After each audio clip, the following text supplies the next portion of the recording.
Okay, this is a lesson on writing equations from patterns, and before we can actually get to the part about writing the equations from the patterns, we need to make sure that we have some background vocabulary. So what we're looking at here is a set of three ordered pairs, okay? These ordered pairs, 2, 3, that means x is 2, y is our 3, right? That's x, that's y. Okay, same thing across the board, x is 4, y is 9, x is 6, y is 15. Okay, now we could also put these ordered pairs in table form. And when we do that, we would have the ordered pair 2, 3, ordered pair 4, 9, and 6, 15. When we look at these, the x coordinates are also known as what we call input values, and they're also what we call the independent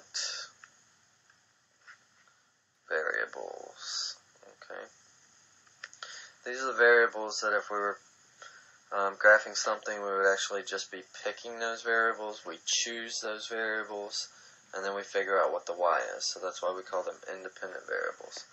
On the other side, the y are what we call then output values, and they are also called your dependent variables.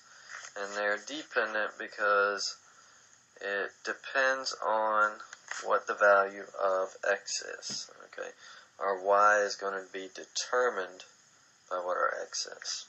Right? So there's a little background on ordered pairs, input, output, independent, and dependent variables. Alright, the next thing we need to talk about is we need to talk about functions. So we're going to talk about whether or not something is a function, and actually I'm going to go back to this table because this table is demonstrating a function, because for every input value there is exactly one output value. And I'll go ahead and just draw in this upper corner here an example of a linear function. There we have an example of a linear function. And it's a linear function because it's going to pass what we call the vertical line test. You may have heard it called a pencil test before, but no matter what vertical line we draw in, it only passes through the graph at one point. And just to illustrate something that would not be a function, in the bottom corner here, we'll have something like this. And this would not be a function because this vertical line here would pass through our graph 2 times. Okay, so that's why that would not be a function. Alright, the next two things that we're going to talk about involve some geometric figures. The first thing we've got a triangle here, and it's 2 feet all the way around, and we are looking at what sort of things we can actually figure out about this particular triangle. And given what we're given, one of the easiest things to figure out in this case would be the perimeter. Okay, the perimeter is just the distance around the triangle. Alright, we add it all up and it will give us 6 feet. Over here on the right hand side, since we've got two figures, we would say that there is a geometric relationship. Based on what's drawn, we can see that there is starting to be a pattern formed. You know, the next figure would have 3 squares that are all 4 by 4. Alright, so an electric car can travel 40 miles on its charged battery before it begins to use gas. Then the car gets 50 miles to the gallon. Alright, so a couple things that we're going to have to keep in mind as we go along and work on this problem is that we've got to remember to include the 40 miles on the charged battery. A lot of the questions that we're being asked are going to deal with the gas. It's going to ask about the gallons of gas and things of that nature, and we have to keep in mind that there were 40 miles on the charged battery before the gas even kicks in. Alright, so looking at this problem, if we are to answer number 1 on that worksheet, we would be getting 40 miles on the battery and 50 miles per gallon of gas. Alright, if we were to give a verbal description of the relationship between the miles the car travels and the gallons of gas it uses, it would be 50 miles for every 1 gallon. so then it would be 100 miles for 2 gallons. But then you would also need to make sure that you are adding the 40 miles. Okay. So again, do not forget the 40 miles gets added on the battery. Okay, the next question that we're looking at is we're going to represent this relationship with an equation. So since it gets 50 miles to the gallon, or we should say 50 miles per gallon. Anytime we see this word per, we should automatically be thinking of slope. Okay?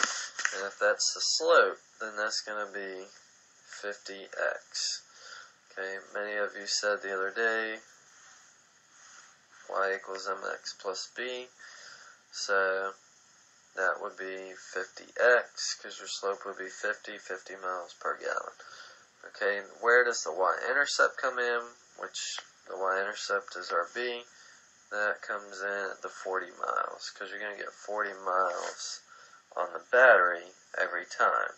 Okay, but the 50 depends on how many miles or how many gallons we actually use. Okay, so then in this equation, we're going to have y equals. So, this would be number of gallons,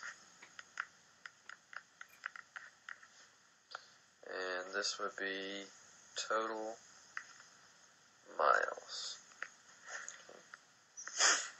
So if we were to make a table of this,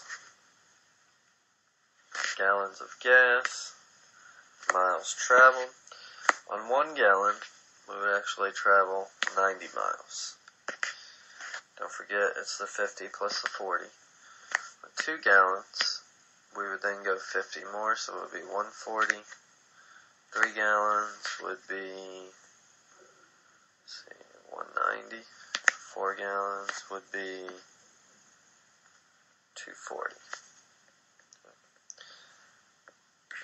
And if you think about this, if we actually worked backwards and we went back that way and we actually looked at the patterns on both sides, when we got to 0, it would be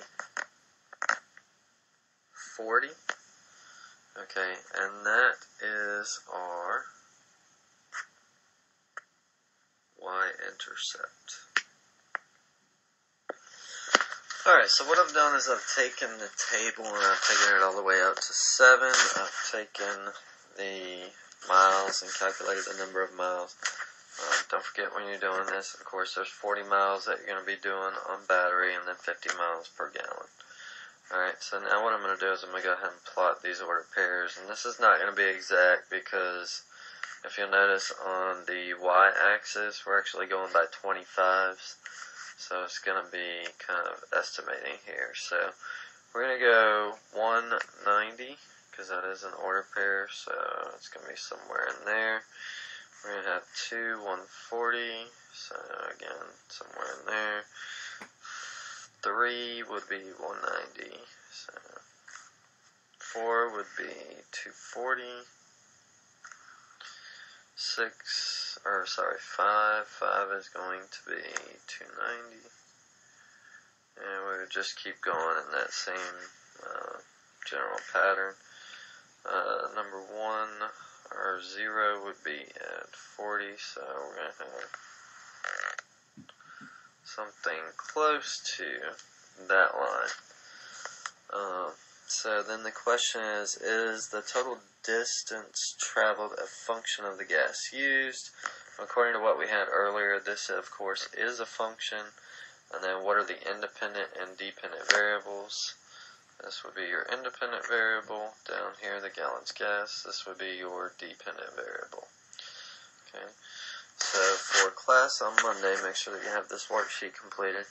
And also, too, I want you to be able to explain what are the independent and dependent variables and how it is dependent on the independent variable. In other words, how are the miles traveled dependent on the gallons of gas. Also, too, tell me if the tank were 15 gallons, how many miles could you go? Okay, be able to answer that first thing Monday.